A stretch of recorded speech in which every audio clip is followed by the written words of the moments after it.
Hello everyone, ప్రస్తుతం ప్రపంచాన్ని పట్టి పీడిస్తున్న తీవ్రమైన సంక్షోభం సముద్ర కాలుష్యం.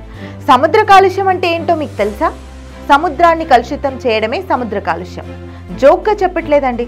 ఇది కేవలం చెత్త పారవేయడం వల్ల మాత్రమే కాదు. ప్లాస్టిక్లు, రసాయనాలు, విషపూరిత లోహాలు, వ్యవసాయ వ్యర్థాలను సముద్రాల్లోకి పంపడం వల్ల కూడా జరుగుతుంది. సముద్రంలో ఉన్న చెత్తలో 80% ప్లాస్టిక్కే ఉంది. ఈ ప్లాస్టిక్లను సముద్ర జీవులు ఆహారంగా తీసుకుంటున్నాయి. దురదృష్టం ఏంటంటే ఆ సముద్ర జీవులను మనమే తిని అనారోగ్యానికి గురి కావడం.